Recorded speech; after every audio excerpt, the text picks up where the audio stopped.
हमारे बीच पूरी इलेक्शन कमीशन ऑफ इंडिया, माननीय chief election commissioner Shri Gyanesh Kumar ji, माननीय election commissioner doctor Sukhbir Singh Sandhu sir, माननीय election commissioner doctor Vivek Joshi ji उपस्थित हैं। स्टार्ट करने से पहले मैं आपको थोड़ा सा आज की प्रेस वार्तालाप का एक फॉर्मेट बता देता हूं। हम वार्तालाप शुरू करेंगे, हमारे जो BLOs हैं जिन्होंने फील्ड में बहुत ही सराहनीय काम किया है, हम 5 मिनट उनको देंगे, उनका अभिनंदन करने के लिए। उसके बाद माननीय चीफ इलेक्शन कमिश्नर साहब का वक्तव्य होगा और प्रेजेंटेशन रहेगी, और उसके बाद क्वेश्चन एंड आंसर सेशन होगा। आप सबसे निवेदन है कि अपने mobile phones kindly silent mode पे कर दीजिए, और क्वेश्चन जब आप पूछेंगे तो काइंडली अपने आप को इंट्रोड्यूस कीजिए, अपनी ऑर्गेनाइजेशन का नाम बताइएगा, उसके बाद आप क्वेश्चन पूछिए। क्वेश्चंस हम 5-5 के ग्रुप में लेंगे। पहले 5 लोग अपना क्वेश्चन पूछ लेंगे, उसके बाद CEC साहब उनका उत्तर देंगे। इस तरह के हम 5-5 ग्रुप्स में क्वेश्चंस लेंगे।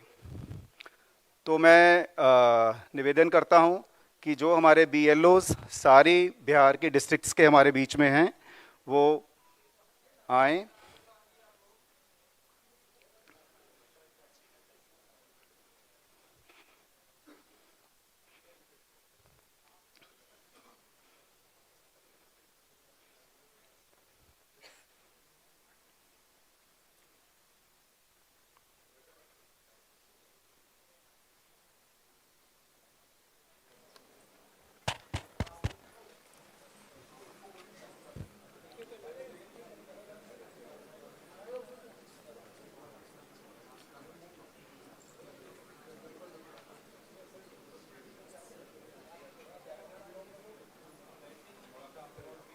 कितने हो गए भाई?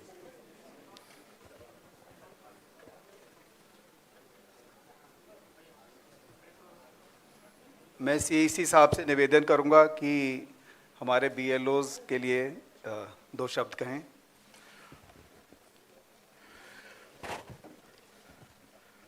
सबसे पहले बिहार की इस पावन धरती पर चुनाव आयोग की तरफ से आप सभी का स्वागत है। हाल ही में बिहार में मतदाता सूची के शुद्धिकरण का कार्य हुआ, और जो हमारे समक्ष बूथ लेवल ऑफिसर्स मौजूद हैं, इन्होंने न केवल अपने बूथ में मतदाता सूची के शुद्धिकरण का कार्य किया, बल्कि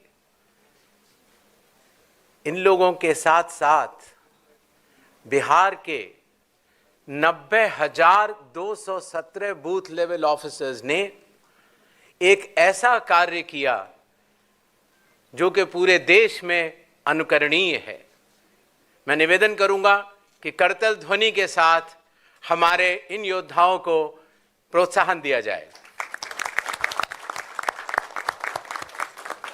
आप लोगों का बहुत बहुत धन्यवाद, क्योंकि आप लोग न केवल अपने बूथ में मतदाताओं के साथ काम करते हुए आपने न केवल मतदाता सूची को शुद्ध किया है, बल्कि पूरे देश में जो बाकी बूथ लेवल ऑफिसर्स जब इस कार्य को करेंगे तो उनको आपसे बहुत बहुत प्रेरणा मिलेगी। जैसे कि विश्व को बिहार की वैशाली ने ही गणतंत्र का रास्ता दिखाया था, वैसे ही आप सभी लोग मिलकर अब देश को मतदाता सूची को शुद्ध करने के कार्य के लिए प्रेरणा का स्रोत बनेंगे। बहुत बहुत धन्यवाद। BLO से निवेदन है कि थोड़ा आगे आ जाएं फटाफट, और ताकि एक ग्रुप फोटोग्राफ हो जाए, फिर आप लोग जा सकते हैं। सर, मैं रिक्वेस्ट करूंगा कमीशन से कि काइंडली खड़े हो जाते हैं।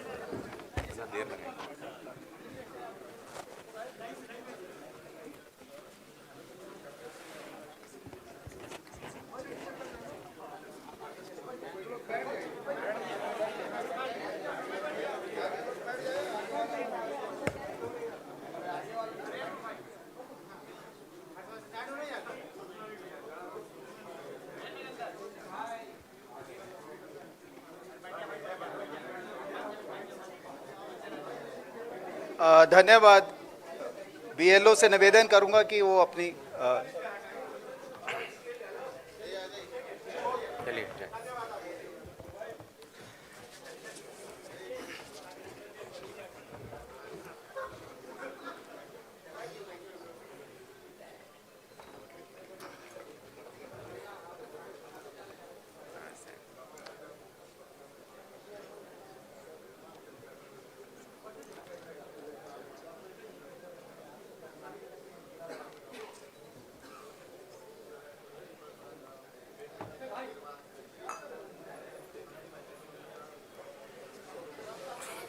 मैं माननीय chief election commissioner sir Shri Gyanesh Kumar ji से निवेदन करता हूं कि वो अपना वक्तव्य दें।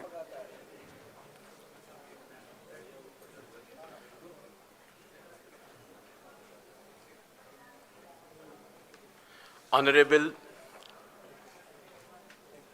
भारत के निर्वाचन आयुक्त डॉक्टर सुखबीर सिंह संधू जी, ऑनरेबल डॉक्टर विवेक जोशी, भारत के निर्वाचन आयुक्त, निर्वाचन आयोग के वरिष्ठ अधिकारियों की टीम, बिहार के chief electoral officer Shri Vinod Gunjiyal जी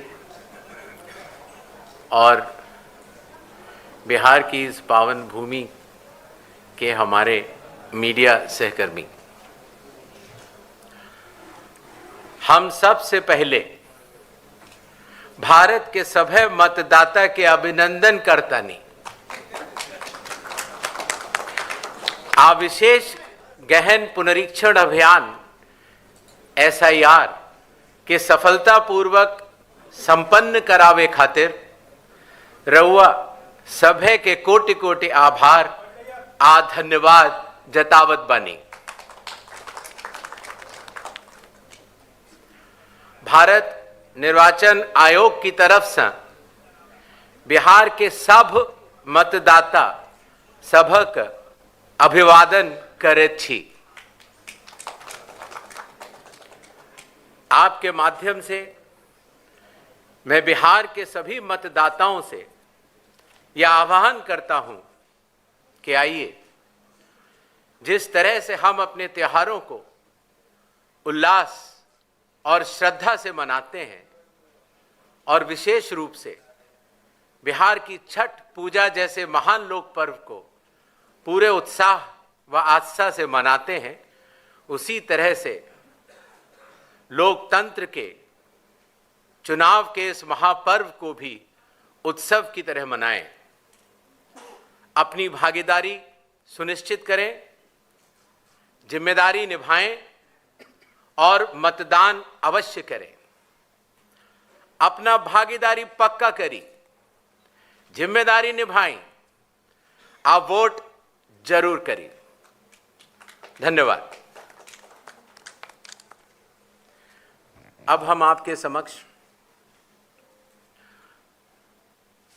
एक छोटी सी प्रेजेंटेशन देंगे जिसमें कि बिहार के आने वाले इस चुनाव में जो चुनाव आयोग ने नई पहलें की हैं, जो कि अब देश भर में भी लागू होंगी, उनके बारे में हम आपको बतला सकें। नेक्स्ट। बिहार में 243 जनरल कॉन्स्टिट्युएंसीज हैं, ST 2, ST 38। नेक्स्ट। बिहार के विधानसभा की कालावधि 22 नवंबर तक समाप्त हो रही है और उसके पहले ही चुनाव संपन्न होंगे। पूरी चुनाव आयोग की टीम पिछले 2 दिनों से बिहार में है। हालांकि इसके पहले भी हमारे वरिष्ठ अधिकारी पूरे बिहार का दौरा कर चुके हैं। आने के बाद सबसे पहले चुनाव आयोग ने बिहार की सभी मान्यता प्राप्त राजनीतिक दलों के साथ बैठक की। बिहार के सभी DM, SP, SSPs, IG, DIGs, commissioners, के साथ साथ सभी एनफोर्समेंट एजेंसीज के हेड और नोडल ऑफिसर्स के साथ भी मुख्य निर्वाचन अधिकारी Bihar, state police nodal officer और सीएपीएफ के नोडल अधिकारियों के साथ बैठक की और उसके बाद बिहार के मुख्य सचिव, बाकी सचिव के साथ भी बैठक हुई, डीजीपी से के साथ बैठक हुई और अब हम आखिरी चरण में हैं। जो सब कुछ हुआ उसका ब्यौरा आपको देकर फिर हम लोग वापस दिल्ली प्रस्थान करेंगे। नेक्स्ट।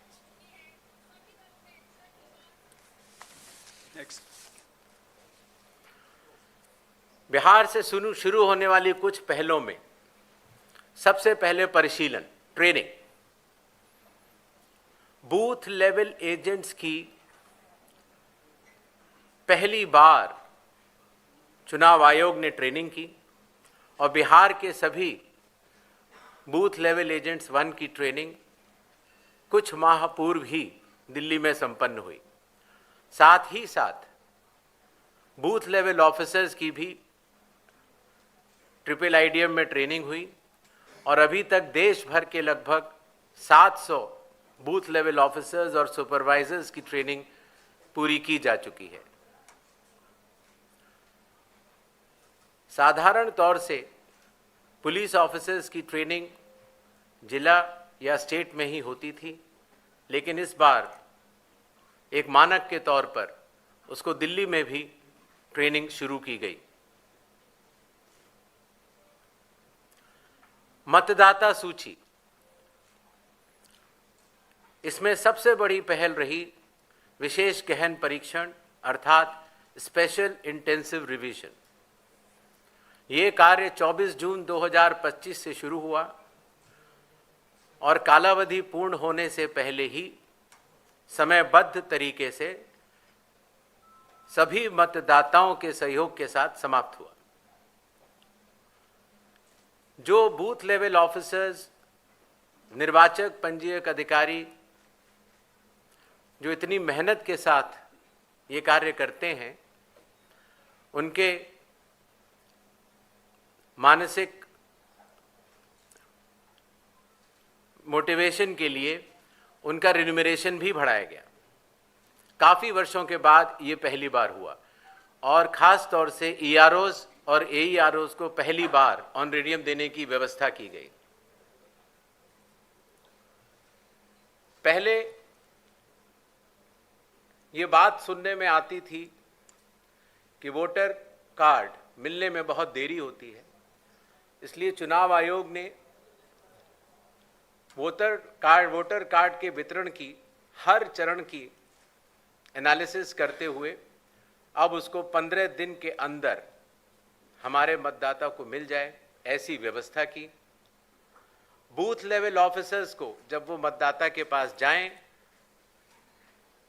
तो मतदाता उनको सुगमता से पहचान पाएं, इसलिए बूथ लेवल ऑफिसर्स के लिए भी फोटो आईडी कार्ड्स शुरू किए गए। कंडक्ट ऑफ इलेक्शंस,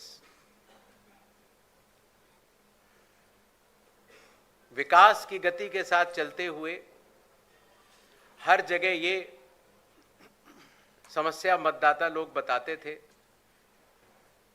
कि कई बार जब लाइन में खड़े होते हैं तो मोबाइल की आवश्यकता पड़ती है।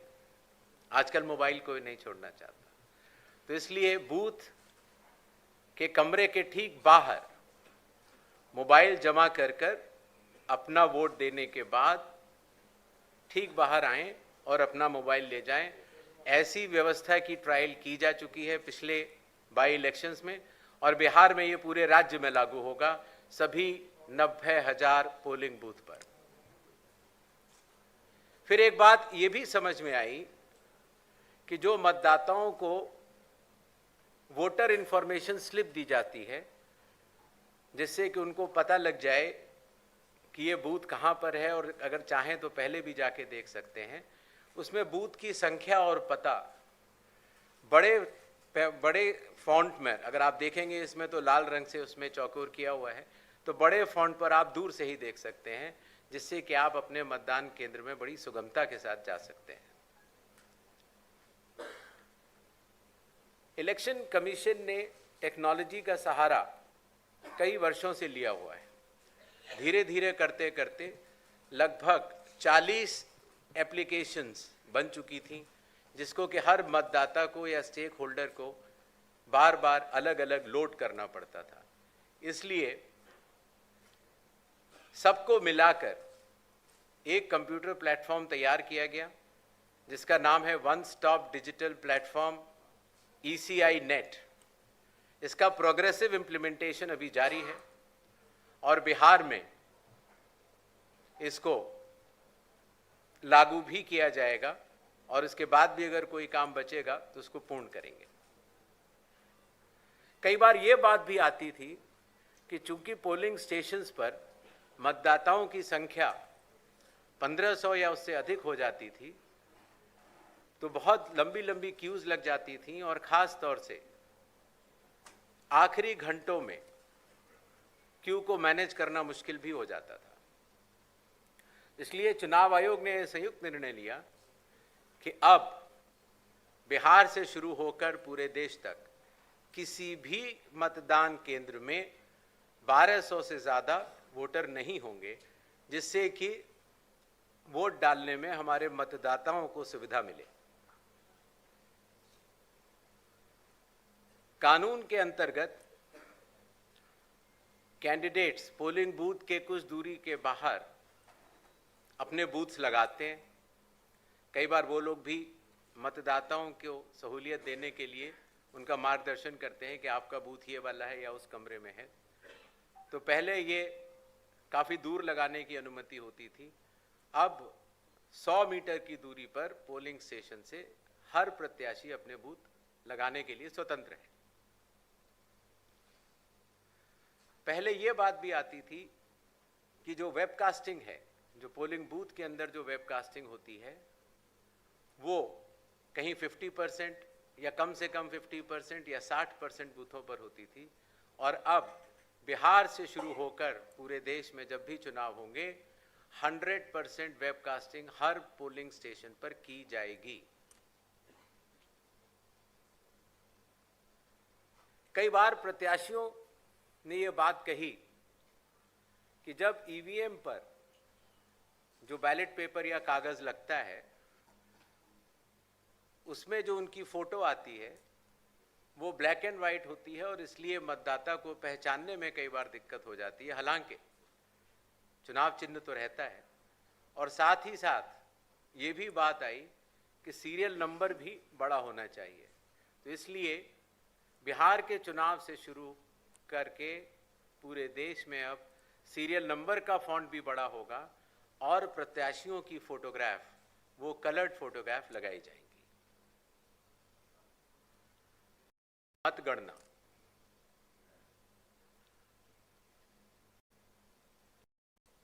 पहले जब वोट्स की काउंटिंग होती थी, तो अगर फॉर्म 17C, जिसके बारे में आपको बाद में आगे बताऊंगा, अगर उसमें जो प्रिसाइडिंग ऑफिसर पोलिंग एजेंट्स को देते हैं और ईवीएम की काउंटिंग यूनिट में अगर कोई भी मिसमैच होगा, तो ऐसी सभी वीवीपैट की गिनती पूर्णतः की जाएगी। इसी तरीके से पोस्टल बैलेट्स की गिनती भी ईवीएम के आखिरी 2 राउंड से पहले पूर्ण करना अनिवार्य होगा, और ईवीएम के आखिरी 2 राउंड उसके बाद ही शुरू होंगे। नेक्स्ट। और सबसे बड़ी बात, जब चुनाव खत्म हो जाता है तो उसके बाद हमारे सारे मीडिया कर्मी और काफ़ी लोग ये जानना चाहते हैं कि कितने वोटर्स थे, कितने लोगों ने वोट किया, कितनी महिलाओं ने वोट किया। ये सारा डिटेल इंडेक्स कार्ड में अवेलेबल होता था, और पहले हम इसको अलग से लेकर फिर चुनाव के समाप्त होने के बाद काफ़ी दिन लग जाते थे इसको इकट्ठा करने में, उसके बाद हम इसको वेबसाइट में डालते थे। और अब क्योंकि धीरे धीरे ECI नेट का प्रोग्रेसिव इम्प्लीमेंटेशन हो रहा है, इसलिए ये डिजिटल इंडेक्स कार्ड्स चुनाव खत्म होने के कुछ दिनों के भीतर ही आप सभी को देखने को मिलेंगे। ये था छोटा सा एक ब्यौरा जो बिहार अब पूरे देश को राह दिखाने जा रहा है। 17 नए इनिशिएटिव्स जो कि बिहार में सफलतापूर्वक कुछ लागू हो चुके हैं और कुछ कंडक्ट ऑफ इलेक्शंस में लागू होंगे और कुछ काउंटिंग में लागू होंगे। इसके पहले कि हम लोग सवाल जवाब का दौर शुरू करें, कुछ चीजें मैं आपको बतलाना चाहता हूं। भारत में चुनाव संविधान, लोक प्रतिनिधित्व कानून और रूल्स के अंतर्गत होते हैं। दुनिया की सबसे बड़ी चुनावी व्यवस्था है भारत के चुनाव और भारत का चुनाव आयोग, और ये व्यवस्था कई चरणों में बटी हुई है। जैसे आपने देखा, मतदान केंद्र स्तर पर बूथ लेवल ऑफिसर, उनके ऊपर इलेक्टोरल रजिस्ट्रेशन ऑफिसर अर्थात ERO अर्थात निर्वाचक पंजीकरण अधिकारी, जो कि SDM स्तर के होते हैं। जो मतदाता सूची होती है उसको बनाने की जिम्मेदारी EROs की होती है। बिहार के 243 हर विधानसभा में एक ERO होता है और उन्होंने मिलकर BLOs के साथ मिलकर 243 EROs, 90,217 BLOs ने मिलकर काफी वर्षों के बाद, लगभग 22 वर्षों के बाद मतदाता सूची के शुद्धिकरण का कार्य किया। अगर ERO के निर्णय में किसी का मत, किसी का नाम अगर वोटर लिस्ट में ना आ पाए या किसी गलत आदमी का नाम आ जाए, तो इसके ऊपर DM के पास अपील होती है, और अगर DM के डिसीजन में अगर कोई भी त्रुटि किसी भी मतदाता को लगती है तो उसकी अपील चीफ इलेक्टोरल ऑफिसर के पास होती है। तो इस तरह से विकेंद्रीकृत वैधानिक अधिकारियों के तहत मतदाता सूची बनाई जाती है। इसी तरीके से जब चुनाव होते हैं तो चुनाव आयोग हर विधानसभा के लिए एक रिटर्निंग ऑफिसर को नियुक्त करता है, जिसका कार्य होता है अपने विधानसभा में चुनाव कराना, और जो भी उसका रिजल्ट आता है वो रिटर्निंग ऑफिसर प्रख्यापित भी करते हैं और चुनाव आयोग के निर्देशों का और कानून का अक्षरश पालन करते हैं। ये बात मैंने आपको इसलिए बताई कि भारत के चुनाव दो भागों में बटे हुए हैं, एक मतदाता सूची को बनाना और दूसरा चुनाव कराना, और दोनों में विकेंद्रीकृत वैधानिक अधिकार दिए गए EROs और रिटर्निंग ऑफिसर होते हैं, और वो चुनाव आयोग द्वारा दिए गए निर्देशों का पालन करते हैं, और अगर उनके पालन में कहीं भी त्रुटि हो तो चुनाव आयोग उनको सुपरवाइज, डायरेक्ट और कंट्रोल भी करता है। इन छोटे शब्दों के साथ मेरे ख्याल से मैंने आपको चुनाव के बारे में कुछ ज़रूर बताया, और I think we can open the धन्यवाद सर। अभी हम अपना क्वेश्चन एंड आंसर सेशन शुरू करेंगे। एक आपसे रिक्वेस्ट ये है कि आज के क्वेश्चंस आप केवल बिहार असेंबली इलेक्शंस तक ही सीमित रखिएगा, ताकि जो जानकारी आपको चाहिए वो उसका समय रहे साहब के पास उस की जानकारी देने के लिए। आप kindly raise your hands. Madam आएंगी आपके साथ माइक पे।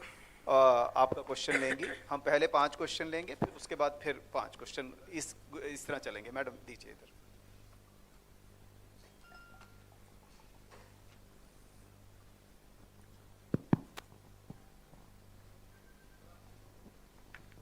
सर, मेरा नाम ब्रजेश मिश्रा है और मैं आईएनएस न्यूज़ एजेंसी से हूँ।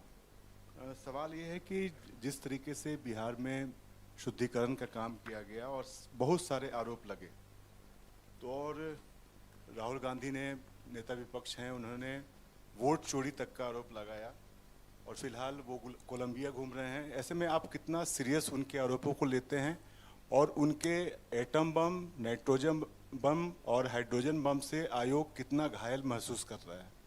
नेक्स्ट क्वेश्चन इधर दीजिए मैडम। सर, आपने एसआईआर कराया, लेकिन कई आपका सारे नाम? मेरा नाम मनीष है, मैं डिकोडर से हूँ। आपने एसआईआर बिहार में कराया, इतना बड़ा जाइगेंटिक टास्क था। कई सारे इलेक्शन एक्सपर्ट्स, एनालिस्ट, जिसमें आपके फॉर्मर सीईसी हैं, उन्होंने कहा कि ये जो पूरा एक्सरसाइज है, इतने बड़ा एक्सरसाइज इलेक्शन बाउंड स्टेट में 4 महीने पहले कराना, ये इलेक्शन कमीशन का इनकम्पिटेंस है, उन्होंने ऑन रिकॉर्ड कहा। दूसरे कई लोगों ने कहा कि ये 50 सालों में चुनाव आयोग के द्वारा सबसे वर्स्ट डिसीजन था। कुछ लोगों ने ये भी कहा कि ये incompetence plus kindly motivated question- decision question इसलिए पूछिए, रहा please. कि इसमें कुछ सेक्शंस ऑफ द सोसाइटी को जानबूझकर एक्सक्लूड करने की कोशिश की गई। So what is your response to, how do you respond to these charges of incompetence plus motivated decision? दूसरा मेरा एक ये है कि काइंडली आपने sir, please let's restrict to 1 question, we'll come back to you, no problem. इधर दीजिए, ये साहब बैठे। सर, मेरा नाम शशि भूषण है, मैं प्रभात खबर अखबार से हूँ। सर, मेरा सवाल है कि बिहार के जो प्रतिपक्ष के नेता हैं, उनका आरोप है कि एक ही घर में कई कई मतदाताओं के नाम शामिल किए गए हैं। तो ये जो हाउस लिस्टिंग का काम है, क्या इसमें सुधार होगा या वैसे ही रहेगा? दूसरा सर ये है कि फॉर्म 70C, इसको लेकर क्या है कि क्या जो पहले वोटर एजेंट जो पॉलिटिकल पार्टी के चले जाते हैं, तो उनकी क्या बाध्यता रहेगी कि वो लेकर और हस्ताक्षर करके ही वहाँ से जाए? नेक्स्ट और, क्वेश्चन। और इसी से एक जुड़ा हुआ है सर, एक और जुड़ा शशि हुआ है जी, आप काइंडली ऐसे सर, मॉक पोल को लेके क्या जितने पॉलिटिकल पार्टी भाग लिए हैं और जो नहीं लिए हैं, क्या उनका ब्यौरा आप जारी करेंगे? पीछे। Sir, good morning. I'm Kaushlendra Mishra from Hindustan newspaper. Sir, मेरा सवाल एक है कि बिहार चुनाव हो या देश के कहीं भी चुनाव होते हैं, एक पैरामीटर फिक्स है कि प्रत्येक उम्मीदवार सर्टेन अमाउंट ही खर्च कर पाएगा, लेकिन हकीकत में वैसा होता नहीं है। तो इसको मॉनिटर करने के लिए कोई सख्त कदम सीईसी उठाएंगे? और दूसरा सर, एक सवाल है You will have to कि repeat the question. सर, सवाल ये था कि एक पैरामीटर फिक्स है कि 40 लाख विधानसभा में खर्च कर पाएंगे उम्मीदवार, तो उससे अमूमन एक्सीड ही करता है, ये नॉन फिगर है, ये बातें हैं। तो इसको मॉनिटर कैसे सुनिश्चित कराएंगे आपकी लिमिट में वो खर्च हो? दूसरा सर, एक इसी से जुड़ी हुई सवाल है कि हमारे कई उम्मीदवार हैं, कई पॉलिटिकल पार्टियां मान्यता प्राप्त आपके यहाँ से हैं, जिनके उम्मीदवार बहुत पुअर बैकग्राउंड से आते हैं, उन पे छोटे मोटे अपराध के मामले भी होते हैं। तो क्या वैसे उम्मीदवारों के लिए जो 3 अखबारों में या ये पब्लिश करने की बाध्यता है, उसमें भी कोई आप रिलैक्सेशन देने जा रहे हैं? Thank you. हाँ जी, बताइए। सर मैं रजनीश जी, बिहार झारखंड से।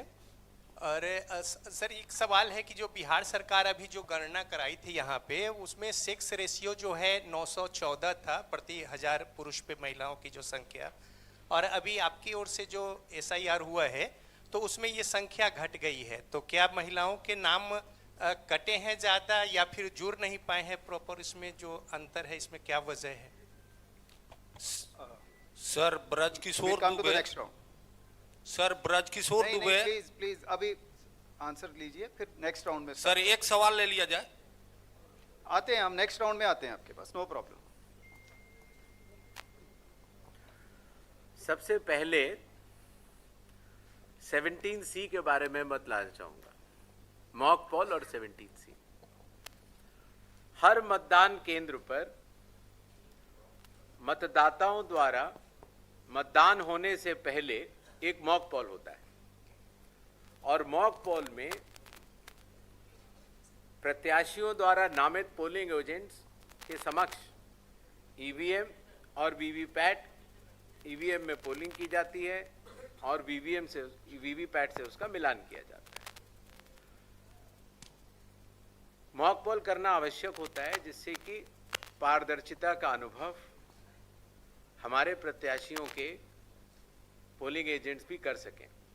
इसीलिए आपके माध्यम से ये मैं ज़रूर कहना चाहूँगा कि बिहार के आगामी चुनावों में जो प्रत्याशी खड़े हों वो अपने बूथों पर अपने पोलिंग एजेंट्स ज़रूर नामित करें। इसी तरीके से जब मतदान पूर्ण हो जाता है तो कानून के अंतर्गत उस समय जो पोलिंग एजेंट्स उपस्थित होते हैं, प्रिसाइडिंग ऑफिसर ईवीएम में देखते हैं कि टोटल कितने वोट पड़े और वो फॉर्म 17C में भरने के बाद उन पोलिंग एजेंट्स को देते हैं जो कि वहां उपस्थित होते हैं। तो आपके माध्यम से आगामी प्रत्याशियों को भी मैं ये कहना चाहूँगा कि अपने पोलिंग एजेंट्स को मतदान शुरू होने से पहले पहुँचे, मॉक पोल अपने आंखों के सामने देखें और उसी तरीके से मतदान पूर्ण होने पर प्रिसाइडिंग ऑफिसर से अपना फॉर्म 17C लेकर आएं। इस बात का जवाब मैं पहले दे चुका हूं कि जिन लोगों के पास अपने घर नहीं होते या जिन लोगों को पंचायत या म्यूनिसिपैलिटीज़ ने कोई घर का नंबर नहीं दिया होता है तो या तो आसपास के घर का नंबर देते हैं और या कई बार शून्य लिख देते हैं। इसीलिए इसमें विचलित होने की कोई बात नहीं है, क्योंकि जब बूथ लेवल ऑफिसर किसी भी व्यक्ति का इन्यूमरेशन फॉर्म लेता है तो उसके ऊपर दावे और आपत्ति जताने के लिए हर पॉलिटिकल पार्टी के बूथ लेवल एजेंट्स मौजूद होते हैं। और मुझे आपको बताते हुए बड़ी खुशी हो रही है कि बिहार एक ऐसा राज्य है जहां पर 1,60,000 से भी ज़्यादा बूथ लेवल एजेंट्स राजनीतिक दलों ने नामित किए।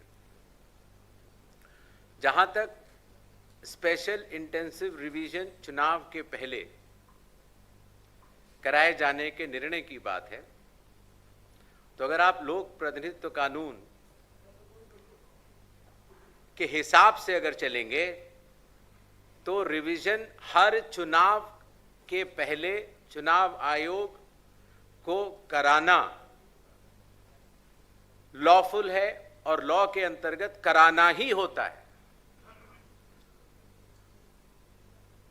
किसी का ये कहना कि रिवीजन चुनाव के बाद होना चाहिए वो न्याय संगत नहीं है।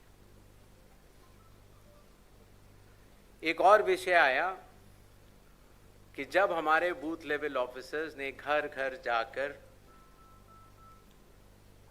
मतगणना के फॉर्म्स की भरवाई की और ड्राफ्ट सूची में जिन लोगों का नाम आया 1 अगस्त 2025 को, और उसके बाद सभी राजनीतिक दलों को, सभी बूथ लेवल एजेंट्स को 1 अगस्त से लेकर पहले 1 सितंबर तक अपने दावे और आपत्ति, अर्थात अगर किसी का नाम छूट गया है तो बताने की पूर्ण स्वतंत्रता थी। अखबारों में ऐड दिए गए और इसी तरीके से अगर किसी अयोग्य आदमी का नाम अंदर चला गया है तो फॉर्म 7 भरने के बाद उसका नाम कटवाने की अर्जी देने के लिए कहा गया। ये कार्य 1 सितंबर को पूर्ण हुआ। चूंकि शायद और वास्तव में हमारे बूथ लेवल ऑफिसर्स ने काफ़ी अच्छा काम किया था, तो बहुत अधिक न तो दावे आए न आपत्तियां आईं, और अगर आई भी तो लोगों ने अपना नाम कटवाने के लिए दी, शायद क्योंकि उन्हें तब तक इस बात का काफ़ी अवेयरनेस हो चुकी थी कि आपका वोट सिर्फ एक जगह होना चाहिए, किसी एक असेंबली कॉन्स्टिट्यूंसी में ही हो सकता है। 1 सितंबर के बाद नॉमिनेशन के लास्ट दिन से 10 दिन पहले तक अभी भी समय मौजूद है। अगर किसी भी व्यक्ति को, किसी भी राजनीतिक दल को ये लगता है कि कोई योग्य मतदाता छूट गया है या किसी अयोग्य मतदाता का नाम मतदाता सूची में है, तो वो अपने दावे और आपत्ति जारी कर सकता है और उनके द्वारा मिले हुए दावे और आपत्तियां ERO लेवल पर उनका निस्तारण किया जाएगा और नॉमिनेशन का प्रोसेस खत्म होने के बाद चुनाव खत्म होने तक फिर वो सूची फ्रीज हो जाती है। अभी समय बाकी है। जहां तक खर्च की लिमिट की बात है, खर्च की लिमिट के इंस्ट्रक्शंस चुनाव आयोग द्वारा जारी किए जा चुके हैं। हर जिले में एक एक्सपेंडिचर ऑब्जर्वर की भी नियुक्ति की गई है, जो कि राजस्व सर्विसेज से होंगे और वो एक्सपेंडिचर का लेखा ब्यौरा रखेंगे। क्रिमिनल रिकॉर्ड के लिए कोई छोटा बड़ा नहीं है। आप कैसे भी प्रत्याशी हों, कमीशन के निर्देशों के अनुसार जो भी प्रक्रिया का पालन करना है आपको अखबार में बताना है या पब्लिक को बताना है कि ये क्रिमिनल रिकॉर्ड है, वो बताना अनिवार्य है।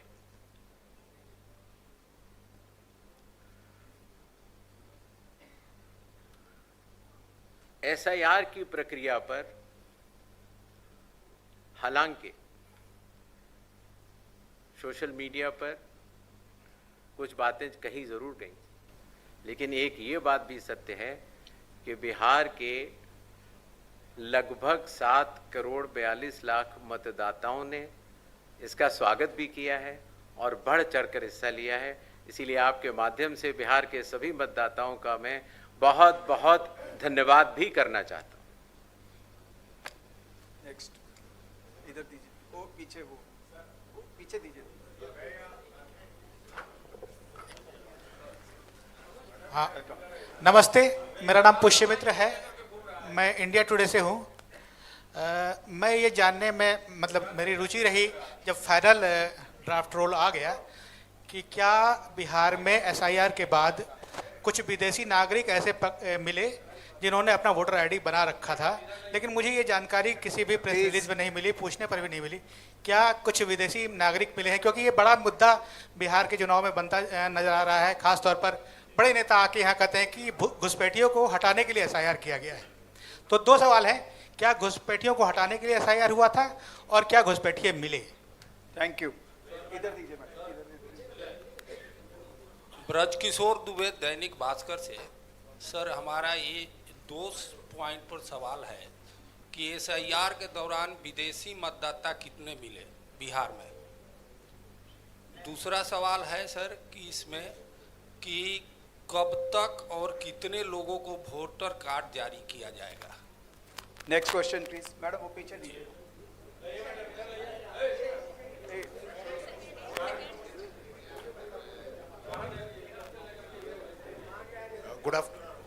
Good afternoon please good afternoon. देखिए, will come to you please. Good afternoon Gyanesh ji, मैं प्रभाकर कुमार हूँ NDTV न्यूज़ चैनल से। मेरे 2 सवाल हैं छोटे से। पहला तो एक पॉलिटिकल गुट ने आपसे एक फेज़ में चुनाव की बात की है, उसके अपने रीज़न दिए उन्होंने, और दूसरों ने 2 फेज़ में बात की है। उस पर इलेक्शन कमीशन क्या सोचता है? दूसरा, एक पर्टिकुलर नेशनल पॉलिटिकल पार्टी ने आपसे निवेदन किया है कि महिलाओं को बुर्का में चुनाव बूथ पे ना जाने दिया जाए, अगर वो जाएं तो उन्हें उनका बुर्का हटा के चेक करना चाहिए। ऐसी आपके पास रिक्वेस्ट आई थी कल आपकी मीटिंग में। तो क्योंकि ये मामला सेंसिटिव है, इस पर हम चुनाव आयोग क्या सोचता है वो जानना चाहेंगे। Will come to it. ये इधर दीजिए। Anirban from Hindustan Times. Sir, 2 सवाल है। अभी सुप्रीम कोर्ट का एक निर्णय आया है, उसमें आधार कार्ड को लागू करने के लिए कहा गया है among the 11 documents, apart from the 11 documents. ये क्या इलेक्शन कमीशन जब पैन इंडिया SIR करेगी तो Aadhaar will be one of the documents included? And few political parties have also demanded that 3.66 lakh people deleted from the final rolls, they should be published in the public domain. So will the commission do it? वो पीछे दे दीजिए, पीछे पीछे वो हाथ खड़ा किया।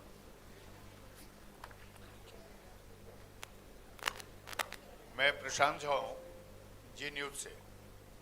मेरा एक सवाल है कि सकरा एक विधानसभा क्षेत्र है मुजफ्फरपुर में, वहाँ एक गांव है मोहनपुर कटेसर।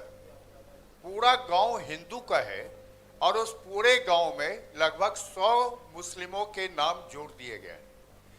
जब ड्राफ्ट सूची आपकी आई थी उस समय वहाँ के लोगों ने ये सवाल खड़े किए थे, लेकिन उसके बाद जब फाइनल रोल आया है, फाइनल आपकी मतदाता सूची आई है, उसमें भी इसको सुधारा नहीं गया है और गांव के लोग परेशान हैं कि क्या उनके घर मुस्लिम ले जाएंगे।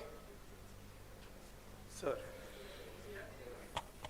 we'll come to back. We'll next round, please, sir. जैसा कि हमने आपको नई पहलों में बताया था, वोटर कार्ड, जिन लोगों के वोटर कार्ड में नाम होता है, उम्र होती है, पता होता है, तो जिन लोगों के वोटर कार्ड की एंट्रीज में परिवर्तन होगा, उन वोटर कार्ड्स को सूची फाइनल होने के 15 दिन के भीतर भिजवा दिया जाएगा। जहां तक 1, 2 या 3 फेज चुनावों की बात है, हम लोगों ने राजनीतिक दलों की बातें सुनी, सबके प्रॉस एंड कॉन्स हैं और चुनाव आयोग इस विषय पर जल्दी ही निर्णय लेगा। जहां तक वोटर आइडेंटिफिकेशन का बात है, उसके ऊपर चुनाव आयोग के पूर्व में ही निर्गत आदेश हैं कि वोटर का आइडेंटिफिकेशन चाहे कोई भी हो, उसका किस तरीके से करना है, उन्हीं आदेशों के तहत वोटर आइडेंटिफिकेशन किया जाएगा। आधार, मेरे ख्याल से आप सब लोगों ने इन्यूमरेशन फॉर्म भरा होगा, भरा था कि नहीं? तो इन्यूमरेशन फॉर्म में ही चुनाव आयोग ने आधार कार्ड मांगा था। आधार एक्ट के तहत भी और लोक प्रतिनिधित्व कानून 1950 की धारा 26 के तहत भी आधार नंबर देना अनिवार्य नहीं होता, वो ऑप्शनल होता है। आधार का जो होल्डर होता है उसके ऊपर निर्भर करता है। आधार कार्ड आधार एक्ट के तहत भी न तो जहां आप रहते हैं उसका प्रमाण होता है और न नागरिकता का प्रमाण होता है। ये सेक्शन 9 आधार एक्ट का इस विषय में स्पष्ट है। अगर आपने किसी ने भी 2023 के बाद अगर अपना आधार बनवाया हो या 2023 के बाद अगर आपने डाउनलोड किया हो, तो आधार कार्ड स्वयं माननीय सुप्रीम कोर्ट के कई आदेशों के अंतर्गत यह भी कहता है कि आधार कार्ड जन्म तिथि का प्रमाण नहीं है। अर्थात सुप्रीम कोर्ट के आदेश के अनुसार और आधार एक्ट के तहत आधार न तो जन्म तिथि का प्रमाण माना जा सकता है, न आपके रहने की जगह का प्रमाण माना जा सकता है और न नागरिकता का प्रमाण माना जा सकता है। माननीय सुप्रीम कोर्ट ने ये जरूर कहा और हम उस आदेशों का पालन भी कर रहे हैं कि आधार कार्ड लेना चाहिए। हम भी आधार कार्ड इन्यूमरेशन फॉर्म में भी ले रहे थे और अभी भी ले रहे हैं, और जो 11 डॉक्यूमेंट्स थे उसमें वो 12वां हो तो भी ठीक है, लेकिन यह बात सुप्रीम कोर्ट ने भी अपने आदेश में कही है कि आधार कार्ड नागरिकता का प्रमाण नहीं होगा। संविधान के अनुच्छेद 324 के तहत चुनाव आयोग भारत में मतदाता सूची तैयार करता है, विधानसभा चुनाव के लिए भी और लोकसभा चुनावों के लिए।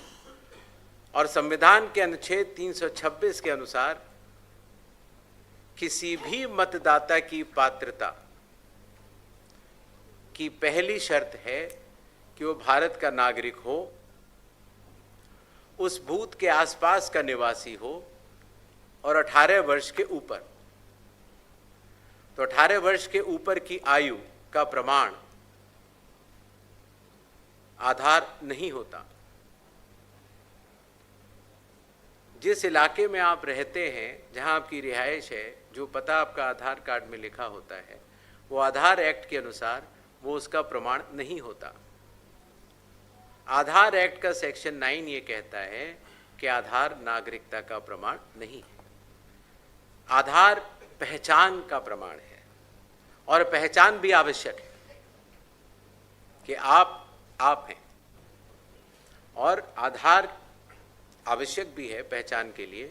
इसीलिए माननीय सुप्रीम कोर्टों के आदेशों के तहत और आधार एक्ट के तहत जो भी मतदाता अपना आधार देगा वो चुनाव आयोग स्वीकार करेगा। लेकिन पात्रता, चूंकि माननीय सुप्रीम कोर्ट ने भी कहा है कि वो नागरिकता का प्रमाण नहीं है, पात्रता के लिए अन्य दस्तावेजों की आवश्यकता पड़ सकती है।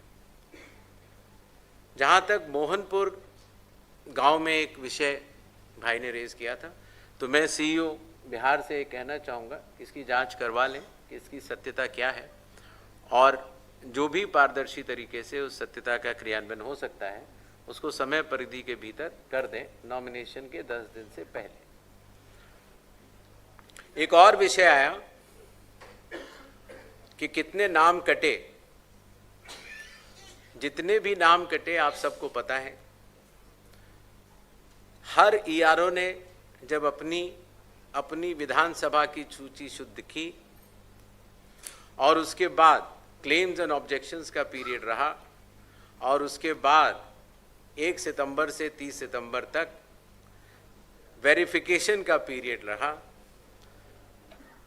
पूरे प्रदेश में लगभग पहले 65 लाख और अब 3.66 लाख नाम कटे हैं, जो कि अयोग्य मतदाताओं के हैं। और ये अयोग्यता ईआरओ के अनुसार, चूंकि ऐसे मतदाता अपात्र थे, एलिजिबल नहीं थे, उनके काटे गए।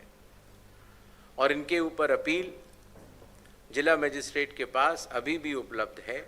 अगर किसी को भी शिकायत हो तो वो जिला मजिस्ट्रेट के पास अपील कर सकता है। जहाँ तक इनकी सूचियों की बात है, आप सब ने देखा होगा कि जिला कलेक्टर के स्तर पर हर राजनीतिक पार्टी के जिला अध्यक्षों को वह सूची सबके सामने खुले तौर पर उनके खुद के टेस्टिमोनियल से दे दी गई है, और आशा है कि वो लोग जांच करेंगे, और अगर इसमें कोई भी त्रुटि हो तो वो कंसर्न्ड ईआरओ को बतलाकर उसमें शुद्धिकरण करवाएंगे। जहाँ तक संख्या की बात है, हर ईआरओ और हर जिलाधिकारी ने सारी संख्याएं जो कटी हैं वो हर पॉलिटिकल पार्टी को दे दी हैं, और वो पॉलिटिकल पार्टीज़ की जिम्मेदारी का विषय है कि जिस तरह से हमने ये निवेदन किया है कि आप हर पोलिंग स्टेशन पर अपने पोलिंग एजेंट नामित करें, काउंटिंग के लिए अपने काउंटिंग एजेंट नामित करें, उसी तरीके से जो मतदाता सूची है उसका वो परीक्षण कर लें, और कोई भी अगर त्रुटि है तो उसको बताएं। जो मतदाता सूची में नाम कटे हैं वो सब मिला के, अर्थात मृतकों के भी हैं, जो भारत के नागरिक नहीं हैं उनके भी हैं, जो एक से कई ज़्यादा जगह अपने वोट बनवा चुके हैं, जिनका सिर्फ एक ही जगह होना चाहिए था, उनके नाम भी हैं, और जो स्थायी रूप से प्रवास कर चुके हैं उनका नाम भी है। Next. Just a minute madam, नहीं ऐसे मत कीजिए प्लीज, ऐसे नहीं, ऐसे मैं आता हूँ आपके पास, आता हूँ, प्लीज बैठिए। प्रणाम सर। मैं हर ईआरओ के पास से वो डेटा मिलता है। मैंने आपको बताया था कि जिस तरीके से मतदाता सूची तैयार करने की जिम्मेदारी ईआरओ की होती है, तो ये सवाल हर विधानसभा क्षेत्र में हर ईआरओ और हर जिले का हर जिला कलेक्टर जानता है। Since the commission has to take a flight right away, I think. प्रणाम सर, मैं Raman Shukla Thank you so much. जागरण से।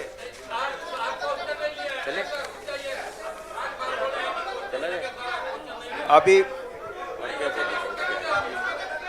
है ना,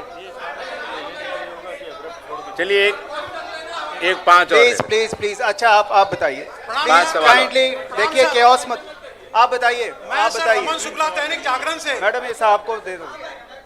हाँ जी, आप बताइए प्लीज। आप पे आते हैं, आप पे आते हैं, आता हूँ मैं आप पे। प्रणाम सर, हाँ, मैं रमन बताइए। शुक्ला दैनिक जागरण से। इस तरह तो कोई क्वेश्चन हो नहीं पाएगा, आप आगे आके पूछिए प्लीज। हाँ दे देंगे। आप अपना क्वेश्चन पूछिए। प्रणाम सर, मैं रमन शुक्ला दैनिक जागरण से। सवाल सर यह है कि क्या आपकी बार सभी मतदाताओं को बिहार में नया ईपिक दिया जाएगा? क्या जो 17 नवाचार आप कर रहे हैं उसमें ये शामिल है?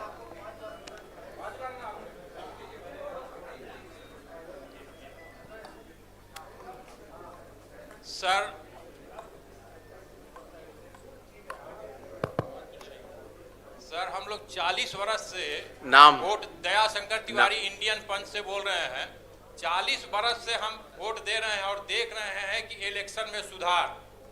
आज तक हम देख रहे हैं 40 वर्ष में कि धीरे धीरे आप लोग कह रहे हैं कि सुधार के और करप्शन बढ़ते जा रहा है। जितने अपराधी हैं वो जेल से छूट के आते हैं, 100 केस रहता है, 50 केस रहता है, नॉमिनेशन करते हैं, इलेक्शन लड़ते हैं, बाहुबली कहते हैं। अब वहां पर जो उनके क्षेत्र की जनता होगी उनके सामने किसी काम के लिए कैसे जाएगी? तो हमको तो नहीं लगता है कि 40 वर्ष में कोई सुधार हुआ है इलेक्शन में। तो आप लोगों को करना है सुधार। ठीक है जी, ठीक ठीक ठीक। Sir would you like to? I think या देखिए ऐसा है कि हमारी आपकी रूबरू तो आज हुई है और फिर भी चलती रहेगी, लेकिन समय परिधि फ्लाइट की वजह से भी है। तो जो आपके सवाल हैं उनका मैं ज़रूर जवाब देता हूँ। जहाँ वोटर कार्ड में एंट्रीज़ की चेंजेस हैं, जैसे कि विवाह उपरांत कई बार महिलाओं के नाम बदल जाते हैं, या आपने अपने रिहाइश की जगह बदल ली है तो पता बदल जाता है, तो इस तरह के केसेस में नए वोटर कार्ड जारी होंगे।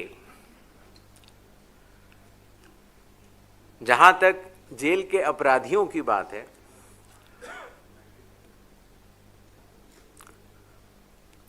संविधान का अनुच्छेद 326 ये कहता है कि संसद द्वारा पारित कानून के अंतर्गत अगर कोई भी अपराधी जिसकी लिमिट कानून द्वारा निर्धारित होती है, उसमें से कुछ लोग चुनाव लड़ने के लिए अलाउड होते हैं। अगर छोटा अपराध होता है और बड़ा होता है तो अलाउड नहीं होता है।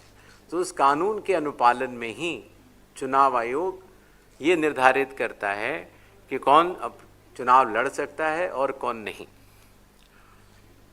एक विषय पूछा गया कि महिलाओं की संख्या के बारे में, तो जो इन्यूमरेशन का प्रोसेस है उसमें इन्यूमरेशन फॉर्म सभी को दिए गए, चाहे वो हमारी सम्मानित महिलाएं हों, चाहे वो हमारे सम्मानित पुरुष हों। और आज भी अभी भी अगर किसी भी मतदाता, चाहे वो महिला हो या पुरुष हो, अगर उनका नाम या तो छूट गया है या अयोग्य किसी भी व्यक्ति का नाम आ गया है, तो नॉमिनेशन की तारीख से 10 दिन पहले अगर आप ERO को फॉर्म 7 या फॉर्म 6 भरेंगे तो वो